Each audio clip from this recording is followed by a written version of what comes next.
이번에는요, 최근 열렸던 사회교류주간 세미나에서 우리나라의 환경정책에 대해서 경종을 울린 사제를 스튜디오에 모시고 이야기 나눠보려고 합니다. 서강대 교수로 생태환경운동에 앞장서온 예수회 조현철 신부님인데요. 올 한 해를 마무리하는 시점에서 정부의 올 한 해 동안의 환경정책에 대한 전반적인 평가 들어보려고 합니다. 신부님 어서 오세요. 예, 안녕하세요. 네, 사회교류주간 세미나에서도 발제를 하셨는데 정부의 환경정책에 대해서 점수를 주지 않으셨을 정도로 혹평을 하셨습니다. 그 이유가 무엇인지 좀 들어보고 싶은데요. 예, 전체적으로 봐서 환경정책은 기본적으로 환경보호를 위한 규제를 강화하는 쪽으로 나아가야 되는데 지금 이 정부에서는 규제를 완화하거나 철폐하려고 하거든요. 예를 들면 대통령은 모든 정부 부처가 산업부처가 돼야 된다 그러면서 환경부도 환경산업부가 되라. 거기에 또 맞춰서 환경부 장관이 그때 대통령 업무 보고할 때 새로운 국제질서 탄소 중립을 도약의 기회로 삼겠다. 세계로 뻗어가는 우리의 녹색 산업, 탄소 중립 순환 경제, 그러면서 3대 녹색 신산업, 5년간 녹색 산업 누적 100조 원 수출을 달성했다. 이거는 완전히 산업 논리거든요. 네. 이렇게 해서는 자연 환경을 보호할 수가 없죠. 그러니까 제대로 된 환경 정책을 키울 수 없는 그런 토양이다. 이렇게 생각하고 0점을 제가 이렇게 썼는데 그건 이제 더 이상 나쁠 수 없다는 뜻입니다. 예. 예, 0점을 주신 이유 더 이상 나쁠 수가 없다. 환경이 아니라 산업 논리로 흘러가고 있다라는 이야기 해주셨습니다. 자, 그렇다면 생태 환경과 관련된 사회교류의 기본 정신은 무엇인지도 궁금한데요. 전통적으로 보면 아마 공동선이 가장 먼저일 것 같아요. 하느님께서 우리 모두에게 주신 것이다. 우리 모두의 선을 위해서.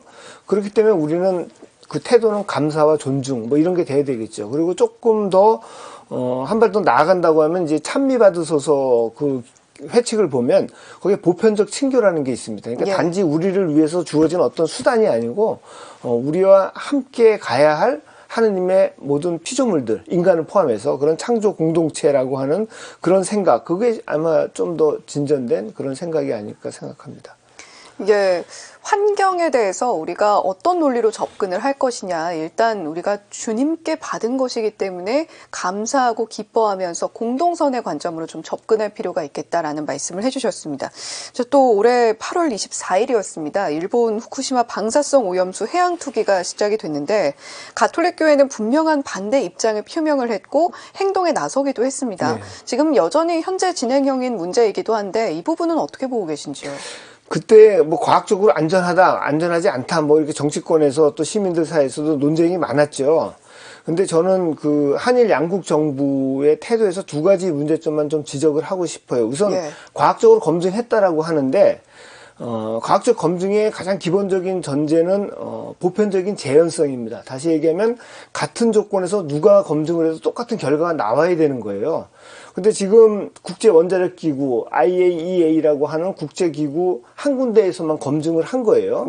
그러니까 그걸 가지고 과학적으로 안전하다라고 하는 것은 좀 문제가 있는 것이고, 더 큰 문제는 기본적으로 이 기구는 핵발전을 규제하고 이런 것이 아니고요. 핵발전을 진흥하기 위해서 설립한 기구입니다. 그러니까 이 기관에서 한 것을 가지고 단독으로 검증의 객관성을 내세우기는 굉장히 어렵죠. 그리고 사회교리에서 보면 우리 사회교리에서 안전에 관한 논란이 있을 때 안전하다, 안전하지 않다 이렇게 이야기했을 때 사전 예방 원칙을 준수하라 이렇게 되어 있습니다. 사전 예방 원칙이라고 하면 중요하게 고려할 요소가 불확실성, 무지, 대안이 있느냐 없느냐 그거예요. 어떤 결과가 일어날지 30년 후에 100년 후에 어떤 결과가 일어날지 확실하지 않죠. 그리고 우리는 사실 모릅니다. 그러니까 무지라는 걸 인정해야 되고, 대안이 없느냐? 있습니다. 육상에서 탱크를 더 지어서 할 수도 있고 고체로 만들어서 할 수도 있고, 단지 이 방류하는 게 가장 싸기 때문에 이걸 밀어붙인 거거든요. 그러니까 사전 예방 원칙을 정면으로 거부했다. 큰 잘못이죠. 일종의 생태적 범죄라고도 할 수 있습니다. 그러니까 일반 시민들 물론이고 환경단체가 반대한 것은 당연하다고 하겠습니다. 네. 생태적 범죄라고 표현을 해주셨는데 이 범죄의 대가를 과연 누가 치르게 될 것인가 이 부분에 대한 생각이 분명히 있어야 될 것 같습니다. 자, 환경오염과 생태계 파괴에 대해서 사제가 목소리를 내는 것에 대해서 정치적인 색안경을 끼고 바라보거나 대하는 이들도 적지 않을 것 같은데 신부님께서 교수님께서는 어떻게 이 부분 받아들이고 계신가요? 그 일반적인 용어로 얘기하면 우리가 이제 환경오염, 생태계 파괴 이렇게 이야기하지만 이걸 신앙의 용어로 바꾸면 창조 파괴입니다. 훼손이고. 그러니까 하느님이 보심이 좋았다라고 하신 그 창조 세계, 피조 세계를 망가뜨리는 거거든요. 그러니까 하느님의 뜻을 거부하는 거죠. 하느님이 만드신 창조 세계를 보존하려고 노력하는 것은 그리스도인으로서 해도 되고 안 돼도 되는 일이 아닙니다. 모두가 해야 되는 일이거든요. 그러니까 여기에 사제가 예외가 될 수 없죠. 오히려 여기에 관심이 없는 사제가 있다고 하면 저는 뭐 없다고 믿고 싶은데요. 그게 정말 큰 문제가 아닐까 이런 생각이 듭니다.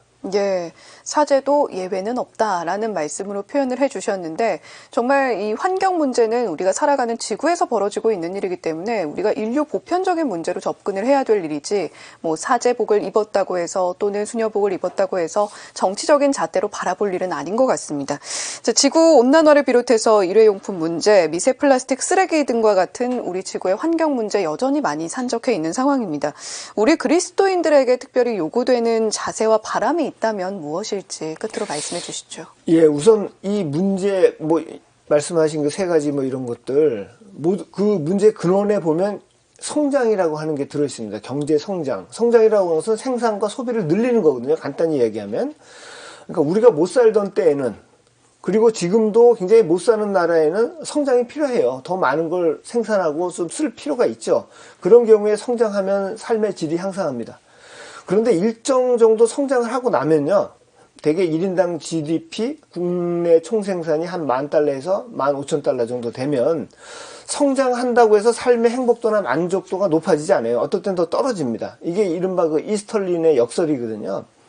그러니까 지구 온난화, 일회용품, 미세 플라스틱 쓰레기 문제 자체가 이걸 증명하고 있는 거죠. 성장하면서 이런 것들이 더 많이 나오고 우리의 삶의 질을 떨어뜨리고 있잖아요. 예. 삶을 위협하는 거죠. 그래서 우리는 그 일상의 우리의 삶에서 나오는 이런 문제들인데 예수님의 삶이 주는 가르침을 좀 생각해 봤으면 합니다. 예수님의 삶 한마디로 단순하고 검약한 삶이죠. 그래서 아마 이것이 오늘날 생태위기, 특히 또 불평등 이 시대에 예수님이 우리에게 주시는 그런 소중한 가르침이 아닐까 이렇게 생각합니다.